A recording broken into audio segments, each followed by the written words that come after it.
A very good morning to my dear friends. இன்றைய காலை வேளையில கூட இன்னொரு 2 இன்ட்ரெஸ்டிங் கேரக்டர்ஸ் உடைய வாழ்க்கையில இருந்து சில காரியங்களை நாம் கத்துக்க போறோம்.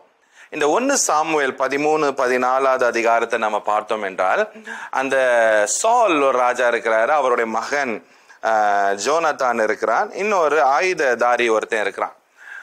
So these 3 people, they play a major role in these 2 chapters. Saul வந்து ஒரு நெகட்டிவ் எக்ஸாம்பிளா தான் இருக்கிறாரு.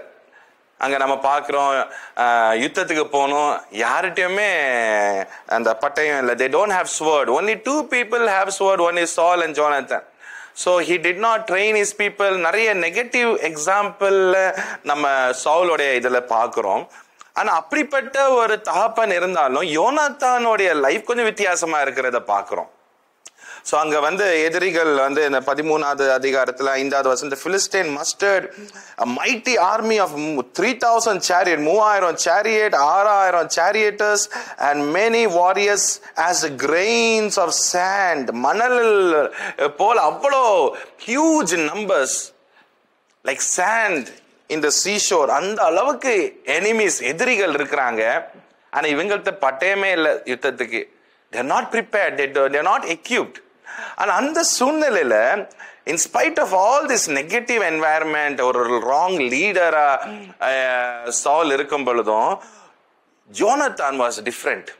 இந்த யோனாத்தான் என்ன பண்ற, 14வது அதிகாரத்துல 6வது வசனத்துல அவன் என்ன பண்ற, ஒரு ஆயுததாரிட்ட என்கரேஜ் பண்ணி இன்ஸ்பயர் பண்ணி அவரை மோட்டிவேட் பண்றத பாக்குறோம். Let us grow to the other side. அவங்க எல்லாம் வந்து uncircumcised people. நம்மள ஆண்டவர் நம்மளை சர்க்கம்சைஸ் பண்ணி இருக்கிறோம். நம்ம ஒரு கவனன்டட் பீப்புள். ஆண்டவர் நம்மோடு இருக்கிறார், கண்டிப்பா ஆண்டவர் நம்மளுக்கு வெற்றியை கொடுப்பான்னு சொல்லி மோட்டிவேட் பண்ணி ஆண்டவருடைய அந்த கவனன்ட்டை ஞாபகப்படுத்தி அண்ட் தேர் அவனை உற்சாகப்படுத்தி, ஒரு சாதாரண ஆயுததாரி, அவன் ஒரு போர் வீரனும் கிடையாது, யுத்தத்துல அவன் ஒரு எக்ஸ்பீரியன்ஸும் கிடையாது, வெறும் அந்த ஆயுதம் கொண்டு போன அந்த ஆயுததாரிய ட்ரெயின் பண்ணி எக்யூப் பண்ணி இன்ஸ்பயர் பண்ணி அவரும் என்ன சொல்றாரு, அந்த ஆயுததாரியும் உடனே சரண்டர் பண்ணி, என்னன்னாலும் நான் பண்றேன், I am with you completely, what ever you decide அப்படின்னு சொல்லிட்டு அந்த ஆயுததாரி சொல்லி கடைசியில் அந்த 13வது வசனத்துல பார்த்தோம்னா 2 பேரும் போய் ஒரு 20 பேரை அடித்து அதுக்கப்புறம் ஒரு பெரிய குழப்பம் நடக்குது. 15th verseல பார்க்கிறோம், suddenly panic broke the Philistine army camp, even the outsport, and there was an earthquake னு பார்க்கிறோம். everyone was terrified. the whole environment மாறி, தலைகீழ சூழ்நிலை மாறி, ஒரு பெரிய ஜெயத்தை ஆண்டவர் வந்து அங்க கொடுக்கறத பார்க்கிறோம். இது 2 பேர் தான்.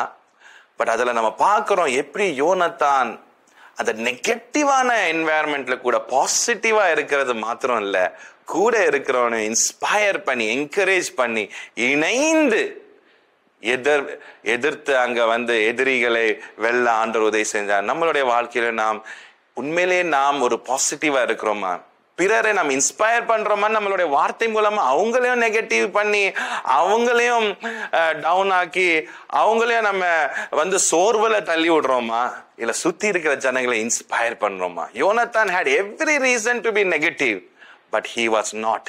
He understood the covenant. He understood the word that God had given and he inspired.